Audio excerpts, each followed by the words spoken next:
Positively Muskegon, Andy O'Reilly down at the Muskegon Lumberjacks office, and I am surrounded by some sled wings. Felipe, what's your last name? Hernandez. I have known Felipe since he was knee-high to a grasshopper. He used to be this cute little kid. Now he's turned into this big teenager that plays hockey. We'll get to Felipe in a minute. Ralph Burr, if you're from around Muskegon, you know him well. He's been part of Muskegon's hockey. How long have you been in this? 35 years. That's almost as old as I am. Almost. And the coach from the Sled Wings, I know it's Kozlowski. It's Steve Kozlowski. Steve Kozlowski.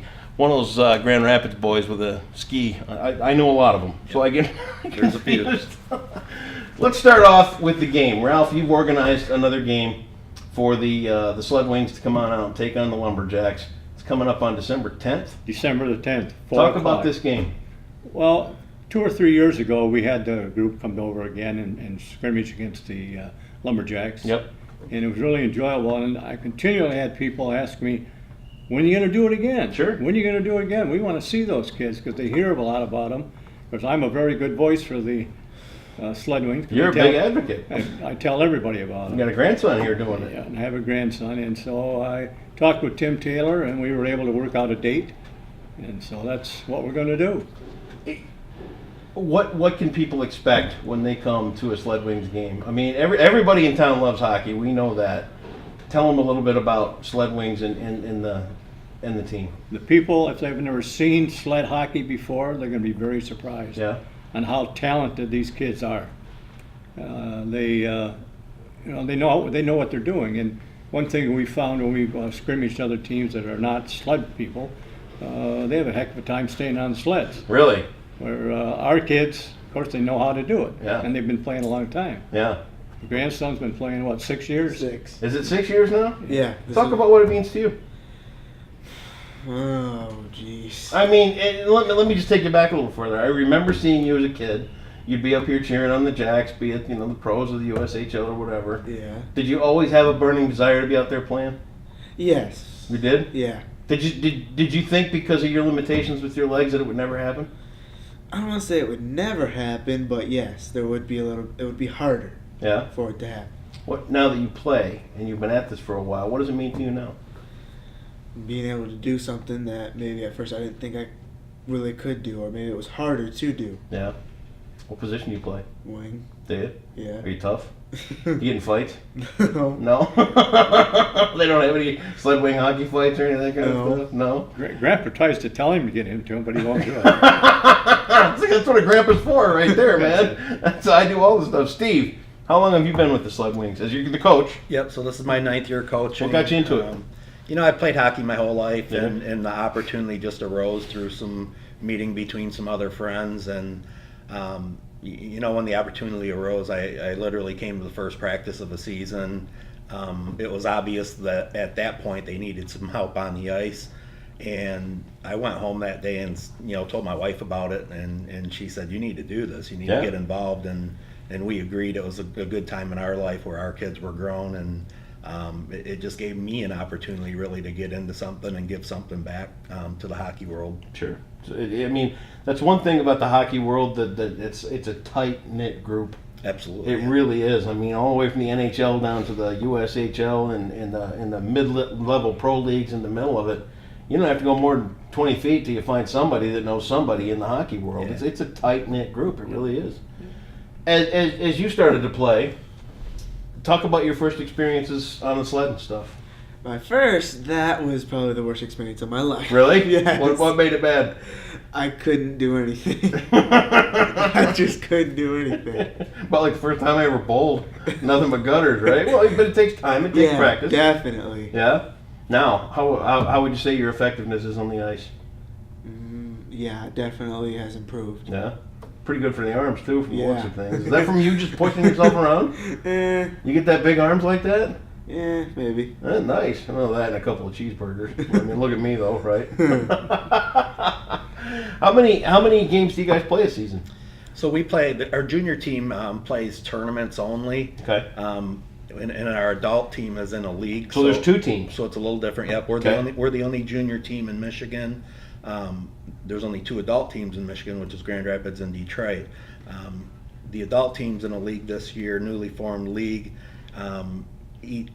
you have 6 different cities that host home weekends. They play 4 to 5 games in that weekend. And then we have a national tournament at the end of the year. So essentially they're going to play about 28, 30 games a year. No kidding. You play that many games? Yeah, Wow. and the juniors play strictly tournaments. Yeah. But then we try to get as many local events going like this as possible too, to give them more frequency in playing, because we'll go to, we went to Pittsburgh in October and played 4 games.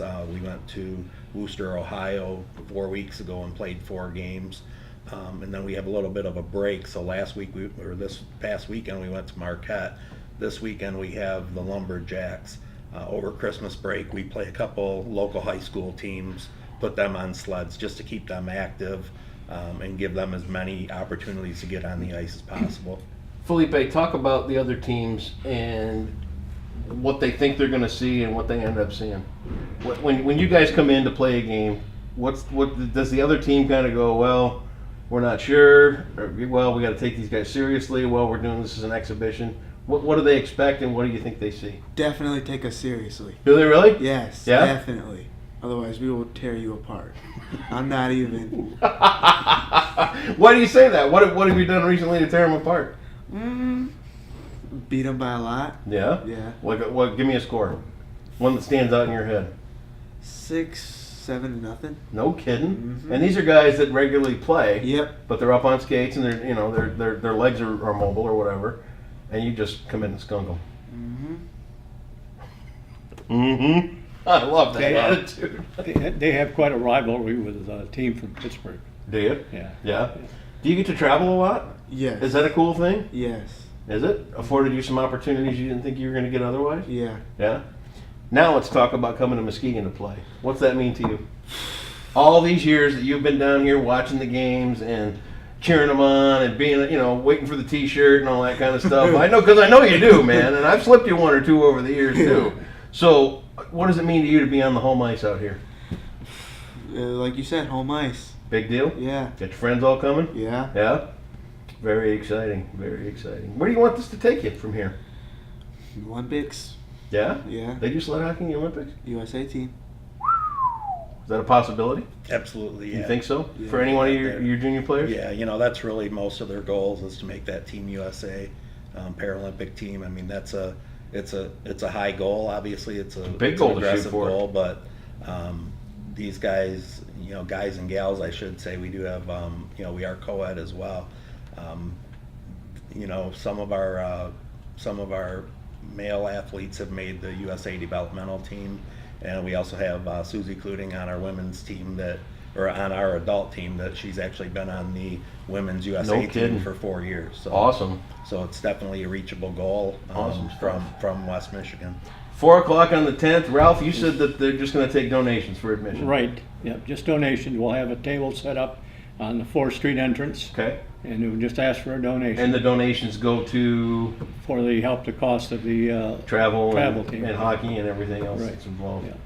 I tell you, you're a remarkable young guy, man. I really enjoy, and people have asked me why I've stuck around so long at the hockey and the racetracks and things like that. It's because guys like you. I watch you guys as little kids. I'm watching, I'm getting at the stage now with the Lumberjacks where I'm seeing some of these little bitty kids. They're starting to get married. They're starting to have families of their own. And this is important to me to know that you've taken your dream of being out there on the ice and made it happen, man. You didn't let anything stand in your way. It's remarkable. You're somebody to be proud of. You're somebody to be lifted up. You got a great-grandfather. Well, I shouldn't say great-grandfather because he's not that old. He ain't far off, don't get me wrong. But you got a great-grandfather and father behind you. And from the sounds of things, you got a pretty good coach, man. It's a great thing. Yeah, definitely. 4 o'clock on December 10th. It's going to be happening right here at the L.C. Walker Arena. The Sled Wings take on the Lumberjacks. Give me a prediction for the score. 10-0 maybe. 10-0? Maybe. The gauntlet has been thrown down, Muskegon Lumberjacks right there. You heard it from Felipe. Steve, Ralph, Felipe, thanks, guys. Best Thanks, of Andy. luck. Glad to have Andy. you on. And again, the 10th, all the details will be right here on Positively Muskegon.